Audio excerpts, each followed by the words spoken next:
Brazil has declared war and joined the United Nations. Just what does this mean to the people of the United States and to our fighting allies?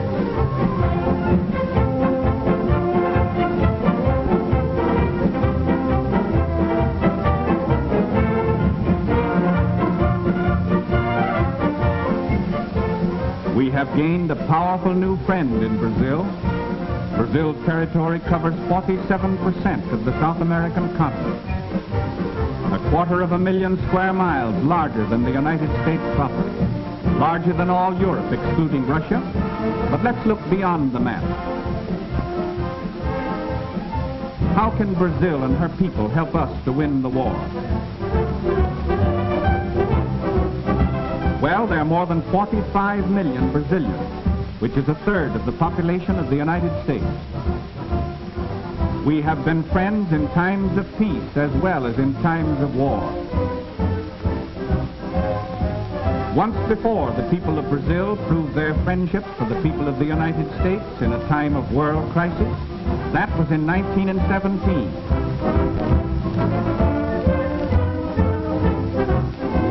The two peoples have much in common. Like ourselves, the Brazilians are very cosmopolitan in character.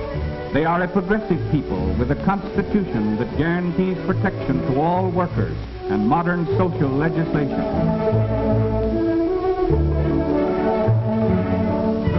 They are a sturdy people, from the gauchos of the great cattle ranches, the workmen on the rich coffee and cotton plantations, and the orange groves of her rich valleys and plains to the city dwellers.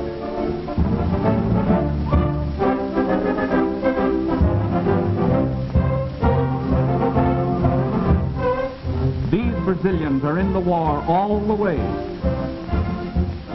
All males between the ages of 18 and 40 are now subject to military duty. An army of 3 million soldiers can be raised without affecting vital industrial activity.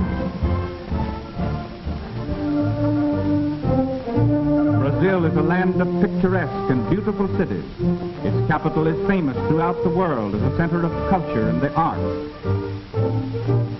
Rio de Janeiro, which means River of January, was named for the month in which it was discovered by a Portuguese explorer in 1531, nearly a century before the landing of the Pilgrim Fathers. Today, Rio is a modern city of more than 2 million population. Its municipal theater is one of the finest opera houses in the world.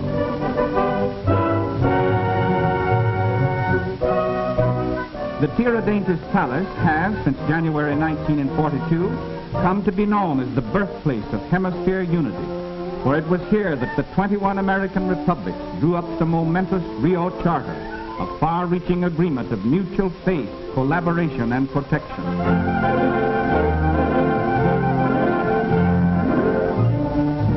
Brazil's merchant fleet is the second largest of the Western Hemisphere, surpassed only by our own.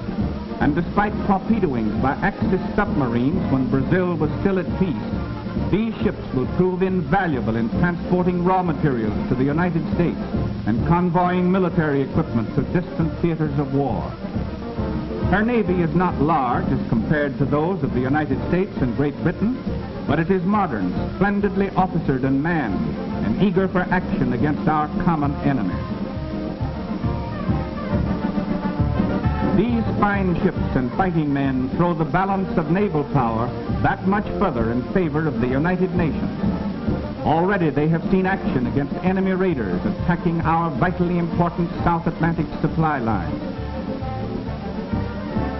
We may confidently expect that the Brazilian Navy will live up to the high standards it set for itself in the First World War.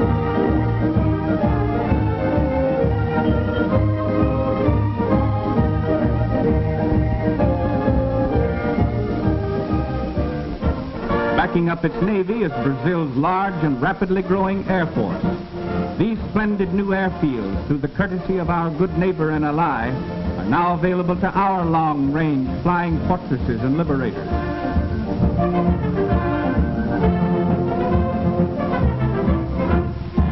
The efficiency of Brazilian fighting planes and the marksmanship of her pilots has already been admirably proven against marauding Axis submarines pursuing their campaign of terrorism off of her more than 4,000 miles of coastline. Getulio Vargas, Brazil's progressive president, has long been an ardent advocate of inter-American solidarity, military preparedness, and hemispheric collaboration. Under his guidance, the Brazilian army has been rapidly increased, equipped, and trained in all the phases of modern warfare. Brazil's total mobilization and training is already well underway toward that 3 million mark, and by the uncompromising public declaration of its president, this army, as our fighting ally, stands ready to make any sacrifice which our collective security may require.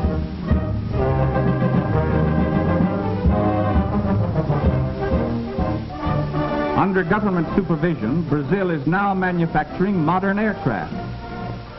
Other war materials are also being manufactured on production lines patterned after those of our own great plants. As an industrial country, Brazil ranks second to the United States in the Western Hemisphere. And Brazil's fabulous resources and a great variety of important raw materials make her doubly valuable as an ally.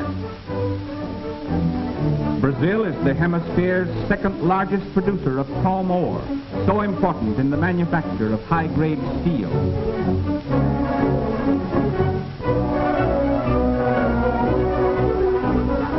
These war factories in the United States use large quantities of Brazilian manganese, highest-grade iron ore, zinc, nickel, and other minerals essential to the manufacture of tanks, machine guns, warships, and other necessities of modern warfare.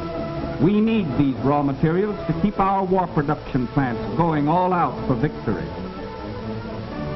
Brazil produces a large quantity of bauxite, from which the aluminum used so extensively in our combat planes is made.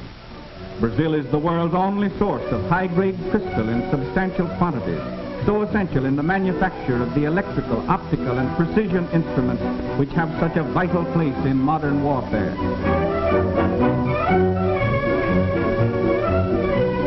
She is also one of the world's largest producers of industrial diamonds, used in cutting the hard metals from which machine tools are made.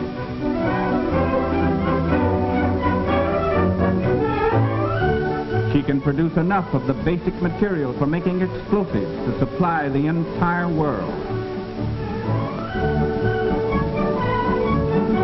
We all know that Brazil leads the world in the output of coffee, but far more important in wartime, the great jungle forest of the Amazon Valley is the cradle of the rubber industry.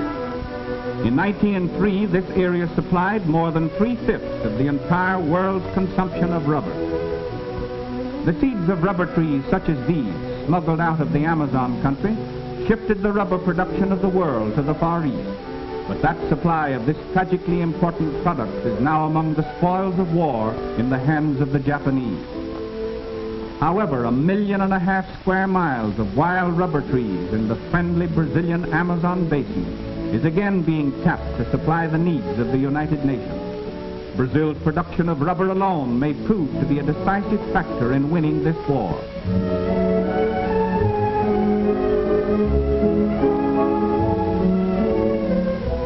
Yes, Brazil brings much to the Allied cause.